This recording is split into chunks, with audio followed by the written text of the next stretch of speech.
ओम शांति। 26 दिसंबर सन 2024 की प्रातः मुरली में बाप दादा हमसे कहते हैं, मीठे बच्चे, तुम अभी पढ़ाई पढ़ रहे हो। यह पढ़ाई है पतित से पावन बनने की। तुम्हें यह पढ़ना और पढ़ाना है। मीठे बच्चे, तुम अभी पढ़ाई पढ़ रहे हो। यह पढ़ाई है पतित से पावन बनने की। तुम्हें यह पढ़ना और पढ़ाना है। प्रश्न है, दुनिया में कौन सा ज्ञान होते हुए भी अज्ञान अंधियारा है? दुनिया में कौन सा ज्ञान होते हुए भी अज्ञान अंधियारा है? उत्तर में बाबा कहते हैं, माया का ज्ञान जिससे विनाश होता है। मून तक जाते हैं, यह ज्ञान बहुत है।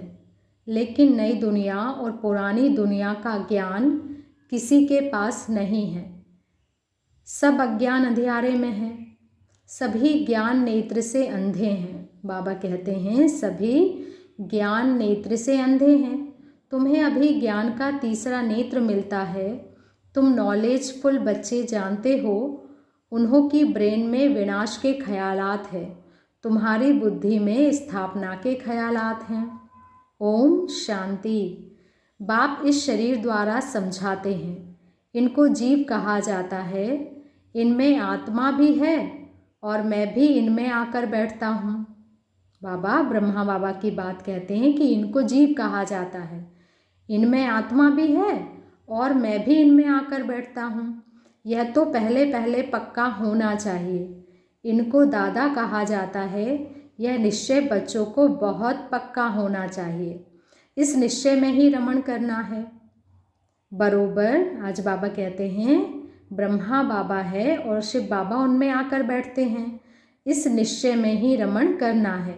बरोबर बाबा ने जिसमें पदरामणि की है, वह बाप खुद कहते हैं, मैं इनके बहुत जन्मों के अंत में आता हूँ।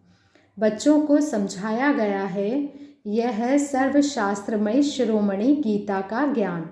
श्रीमत अर्थात श्रेष्ठ मत। श्रेष्ठ ते श्रेष्ठ मत है एक भगवान की, जिसकी ही श्रेष्ठ मत से तुम देवता बनते हो। बाप खुद कहते हैं, मैं आता ही तब हूँ जब तुम पद भ्रष्ट मत पर पतित बन जाते हो। मनुष्य से देवता बनने का अर्थ भी समझना है। विकारी मनुष्य से निर्विकारी देवता बनाने बाप आते हैं। विकारी मनुष्य से निर्विकारी देवता बनाने बाप आते हैं। बाबा कहते हैं, सतयुग में मनुष्य ही रहते हैं। बाबा कहते हैं, सतयुग में मनुष्य ही रहते हैं, परंतु देवी गुण वाले मनुष्य होते हैं। अभी कलयुग में है सभी आसुरी गुण वाले। है सारी मनुष्य सृष्टि, परंतु यह है ईश्वरी बुद्धि और वह है आसुरी बुद्धि। यहाँ है ज्ञान, वहाँ है भक्ति। ज्ञान और भक्ति अलग अलग है। भक्ति के पुस्तक कितने ढेर के ढेर हैं। ज्ञान का पुस्तक एक है। एक ज्ञान सागर की पुस्तक एक ही होना चाहिए। बाबा कहते हैं, एक ज्ञान सागर की पुस्तक एक ही होना चाहिए। जो भी धर्म स्थापन करते हैं, उनका पुस्तक भी एक ही होता है, जिसको रिलीजियस बुक कहा जाता है। पहली रिलीजियस बुक है गीता। पहला आदि सनातन देवी देवता धर्म है, ना कि हिंदू धर्म। सबसे पहला धर्म कौन सा है? आदि सनातन देवी देवता। मनुष्य समझते हैं गीता से हिंदू धर्म स्थापन हुआ। गीता का ज्ञान श्री कृष्ण ने दिया। कब दिया? परंपरा से। कोई शास्त्र में शिव भगवानुवाच तो है नहीं। तुम अभी समझते हो, इस गीता ज्ञान द्वारा ही मनुष्य से देवता बने हैं। जो बाप अभी हमें दे रहे हैं, इसको ही भारत का प्राचीन राजयोग कहा जाता है। जिस गीता में ही काम महाशत्रु लिखा हुआ है, इस शत्रु ने ही तुम्हें हार खिलाई है। बाप इस पर ही जीत पहनाकर जगत जीत विश्व का मालिक बनाते हैं। बाबा कह रहे हैं, जो काम महाशत्रु है, इस शत्रु पर बाबा हमें विजय पहनाता है और फिर हमें जगत जीत विश्व का मालिक बनाते हैं। बेहद का बाप बैठ इन द्वारा तुमको पढ़ाते हैं। वह है सभी आत्माओं का बाप। यह फिर है सभी मनुष्य आत्माओं का बेहद का बाप। नाम ही है प्रजापिता ब्रह्मा। तुम किससे भी पूछ सकते हो कि ब्रह्मा के बाप का नाम क्या है तो मूंझ पड़ेंगे। ब्रह्मा, विष्णु, शंकर, इन तीनों का बाप कोई होगा ना। ब्रह्मा, विष्णु, शंकर सूक्ष्म वतन में देवताएं हैं, उनके ऊपर है शिव। बच्चे जानते हैं शिव बाबा के जो बच्चे आत्माएं हैं उन्होंने शरीर धारण किया है। वह तो सदैव निराकार परमपिता परमात्मा है, जिन्होंने अभी आकर क्या किया है, शरीर धारण किया है। आत्मा ही शरीर द्वारा कहती है परमपिता। कितनी सहज बातें हैं। इनको कहा जाता है अल्फ और बे की पढ़ाई। अल्फ यानी अल्लाह, बे यानी बादशाही स्वर्ग की पढ़ाई। कौन कौन पढ़ाते हैं? गीता का ज्ञान किसने सुनाया? श्री कृष्ण को तो भगवान कहा नहीं जाता, वह तो देहधारी हैं, ताजधारी हैं। शिव तो है निराकार, उन पर तो कोई ताज आदि है नहीं। वही ज्ञान का सागर है। बाप ही बीज रूप चैतन्य है, तुम भी चैतन्य हो। सभी झाड़ों के आदि मध्य अंत को तुम बच्चे जानते हो। भल तुम माली नहीं हो, परंतु समझ सकते हो कि बीज कैसे डालते हैं, उनसे झाड़ कैसे निकलता है। वह है चैतन्य, वह है जड़, यह है चैतन्य। आत्मा को चैतन्य कहा जाता है। तुम्हारी आत्मा में ही ज्ञान है और किसी आत्मा में ज्ञान हो नहीं सकता। तो बाप चैतन्य मनुष्य सृष्टि का बीज रूप है, वह चैतन्य क्रिएशन है। बाबा कहते हैं बाबा जो है वो चैतन्य मनुष्य सृष्टि का बीज रूप है, और यह जो सारी दुनिया दिखाई दे रही है बाबा कहते हैं यह चैतन्य क्रिएशन है।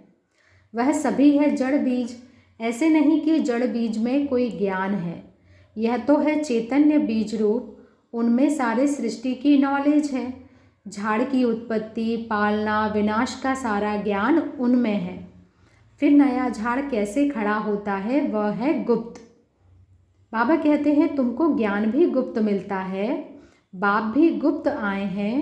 तुम जानते हो यह कलम लग रही है, लेकिन कैसे? बाबा कहते हैं गुप्त। अभी तो सभी पतित बन गए हैं। अच्छा, बीज से पहला पहला पत्ता निकला, वह कौन था? सतयुग का पहला पत्ता तो श्री कृष्ण को ही कहेंगे, लक्ष्मी नारायण को नहीं कहेंगे। नया पत्ता छोटा होता है, पीछे बड़ा होता है।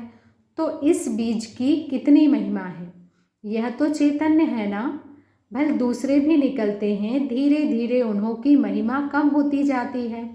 अभी तुम देवता बनते हो, तो मूल बात है हमको देवी गुण धारण करने हैं, इन जैसा बनना है। चित्र भी है, यह चित्र ना होते तो बुद्धि में ज्ञान कैसे आता? बताओ ज़रा। यह चित्र बहुत काम में आते हैं। भक्ति मार्ग में इन चित्रों की पूजा होती है, और ज्ञान मार्ग में तुमको इन्हों से ज्ञान मिलता है कि इन जैसा बनना है। भक्ति मार्ग में ऐसा नहीं समझेंगे कि हमको ऐसा बनना है। भक्ति मार्ग में मंदिर आदि कितने बनवाते हैं? सबसे जास्ती मंदिर किसके होंगे बताओ ज़रा? जरूर शिव बाबा के ही होंगे। फिर उसके बाद क्रिएशन के होंगे। पहली क्रिएशन या लक्ष्मी नारायण है, तो शिव के बाद इनकी पूजा जास्ती होगी। माताएं जो ज्ञान देती हैं उनकी पूजा नहीं, वह तो पढ़ती हैं। तुम्हारी पूजा अभी नहीं होती है क्योंकि तुम अभी पढ़ रहे हो। जब तुम पढ़कर अनपढ़ बनेंगे फिर पूजा होगी। बाबा कहते हैं जब तुम पढ़कर फिर वापस अनपढ़ बनेंगे तब तुम्हारी पूजा होगी। अभी तुम देवी देवता बनते हो। सतयुग में बाप थोड़ी ही पढ़ाने जाएगा, वहाँ ऐसी पढ़ाई थोड़ी ही होगी। यह पढ़ाई पतितों को पावन बनाने की है। तुम बच्चे जानते हो हमको जो ऐसा बनाते हैं उनकी पूजा होगी, फिर हमारी भी पूजा नंबरवार होगी। फिर गिरते गिरते 5 तत्वों की भी पूजा करने लग पड़ते हैं। 5 तत्वों की पूजा माना पतित शरीर की पूजा, अंडरलाइन करेंगे। 5 तत्वों की पूजा माना पतित शरीर की पूजा। यह बुद्धि में ज्ञान है कि इन लक्ष्मी नारायण का सारे सृष्टि पर राज्य था। इन देवी देवताओं ने राज्य कैसे और कब पाया यह किसी को पता नहीं है। लाखों वर्ष कह देते हैं, लाखों वर्ष की बात तो किसी की बुद्धि में बैठ ना सके। इसलिए कह देते यह परंपरा से चला आता है। अभी तुम बच्चे जानते हो देवी देवता धर्म वाले और धर्मों में कन्वर्ट हो गए हैं। जो भारत में हैं वह अपने को हिंदू कह देते हैं, जो भारत में है वो अपने को हिंदू कह देते हैं, क्योंकि पतित होने कारण देवी देवता कहना शोभता नहीं है। परंतु मनुष्यों में ज्ञान कहाँ, देवी देवता से भी ऊंचा टाइटल अपने पर रखवाते हैं। ज्ञान नहीं है, लेकिन बाबा कहते हैं क्या करते हैं, देवी देवताओं से ऊंचा टाइटल अपने पर रखवाते हैं। पावन देवी देवताओं की पूजा करते माथा झुकाते हैं, परंतु अपने को पतित समझते थोड़ी ही हैं। भारत में खास कन्याओं को कितना नमन करते हैं, कुमारों को इतना नहीं करते। मेल से ज़्यादा फीमेल को नमन करते, क्योंकि इस समय ज्ञान अमृत पहले इन माताओं को मिलता है। बाबा इनमें प्रवेश करते हैं। यह भी समझते हो यह यानी ब्रह्मा बाबा ज्ञान की बड़ी नदी है। ज्ञान नदी भी है, फिर पुरुष भी है। ब्रह्मपुत्रा नदी सबसे बड़ी है, जो कलकत्ता तरफ सागर में जाकर मिलती है। मेला भी वहाँ ही लगता है, परंतु उन्हें यह पता नहीं है कि यह आत्माओं और परमात्मा का मेला है। तो वह तो पानी की नदी है जिसका नाम ब्रह्मपुत्रा रखा है। वह तो ब्रह्म को ईश्वर कह देते हैं, इसलिए ब्रह्मपुत्रा को पावन समझते हैं। पतित पावन वास्तव में गंगा को नहीं कहा जाता है। यहाँ सागर और ब्रह्मा नदी का मेल है। बाबा कहते हैं बच्चे यह फीमेल तो नहीं है। जिस द्वारा एडॉप्शन होती है वह बहुत गूढ़ समझने की बातें हैं। बाबा कहते हैं जिसके द्वारा एडॉप्शन होती है यह बहुत समझने की गूढ़ बातें हैं, जो फिर प्रायः लोप हो जानी हैं। फिर बाद में मनुष्य इस आधार पर शास्त्र आदि बनाते हैं।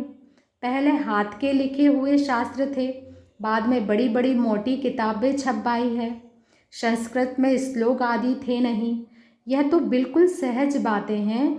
मैं इन द्वारा राजयोग सिखलाता हूँ, फिर यह दुनिया ही खलास हो जाएगी। शास्त्र आदि कुछ भी नहीं रहेंगे।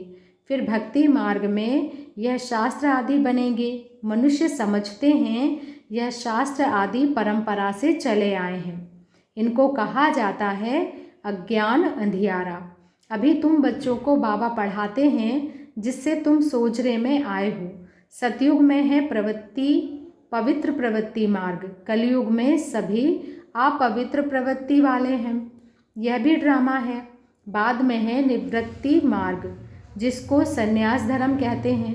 जंगल में जाकर रहते हैं, वह है हद का संन्यास। रहते तो इस पुरानी दुनिया में है, अभी तुम जाते हो नई दुनिया में। तुम्हें तो बाप से ज्ञान का तीसरा नेत्र मिला है, तो तुम कितने नॉलेजफुल बनते हो। बाबा कहते हैं तुम बच्चों को बाबा से ज्ञान का तीसरा नेत्र मिला है, तो तुम बच्चे कितने ज्ञानी, कितने नॉलेजफुल बनते हो। इससे जास्ती नॉलेज होती ही नहीं। वह तो है माया की नॉलेज, जिससे विनाश होता है। वो लोग मून अर्थात चांद पर जाकर खोज करते हैं। तुम्हारे लिए कोई नई बात नहीं है। यह सभी माया का पांप है। बहुत शो करते हैं, अति डीपनेस में जाते हैं कि कुछ कमाल करके दिखाएं। बहुत कमाल करने से फिर नुकसान हो जाता है। उन्हों के ब्रेन में विनाश के ही ख्यालात आते हैं। क्या क्या बनाते रहते हैं। बनाने वाले जानते हैं इससे ही विनाश होगा। ट्रायल भी करते रहते हैं। कहते भी हैं 2 बिल्ले आपस में लड़े, माखन तीसरा खा गया। कहानी तो छोटी है, परंतु खेल कितना बड़ा है। नाम इन्हों का ही बाला है। इन द्वारा ही विनाश की नूद है। कोई तो निमित्त बनता है ना। क्रिश्चियन लोग समझते हैं पैराडाइज था, पर हम नहीं थे। इस्लामी बौद्धी भी नहीं थे। फिर भी क्रिश्चियन लोगों की समझ अच्छी है। भारतवासी कहते हैं देवी देवता धर्म लाखों वर्ष पहले था, तो बुद्धू ठहरे ना। बाप भारत में ही आते हैं। जो महान बेसमझ है उन्हें ही महान ते महान समझदार बनाते हैं। क्या कहा है बाबा ने। भारत में बाबा आते हैं और जो महान बेसमझ बच्चे बन पड़े हैं उन्हें ही महान ते महान समझदार बनाते हैं, परंतु फिर भी याद रहे तब। बाबा तुम बच्चों को कितना सहज करके समझाते हैं। मुझे याद करो तो तुम सोने का बर्तन बन जाओगे, तो धारणा भी अच्छी होगी। याद की यात्रा से ही पाप कटेंगे। मुरली नहीं सुनते तो ज्ञान रफू चक्कर हो जाता है। बाबा कहते हैं अगर डेली मुरली नहीं सुनते बच्चे तो जो ज्ञान है वो रफू चक्कर हो जाता है। बाप तो रहमदिल होने के नाते उठने की ही युक्ति बताते हैं। जो बच्चे गिर जाते हैं बाबा उन्हें बार बार उठने की युक्ति बताते हैं, अंत तक भी सिखलाते ही रहेंगे। अच्छा आज भोग है, भोग लगाकर जल्दी वापस आ जाना है। बाकी बैकुंठ में जाकर देवी देवताओं आदि का साक्षात्कार करना यह सब फालतू है, इसमें बहुत महीन बुद्धि चाहिए। बाप इस रथ द्वारा कहते हैं मुझे याद करो, मैं ही पतित पावन तुम्हारा बाप हूँ, तुम ही से खाऊं तुम ही से बैठूं, यह यहाँ के लिए है, ऊपर में कैसे होगा। ऊपर में ये सब बातें नहीं होती है। अच्छा मीठे मीठे से किल्दे बच्चों प्रति माता पिता बाप दादा का याद प्यार और गुड मॉर्निंग। रूहानी बाप की रूहानी बच्चों को नमस्ते, और हम रूहानी बच्चों की रूहानी माता पिता बाप दादा को याद प्यार गुड मॉर्निंग और नमस्ते।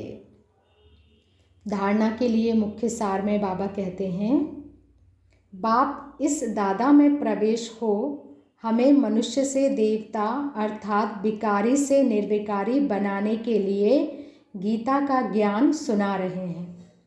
बाप इस दादा अर्थात ब्रह्मा में प्रवेश हो हमें मनुष्य से देवता अर्थात विकारी से निर्विकारी बनाने के लिए गीता का ज्ञान सुना रहे हैं।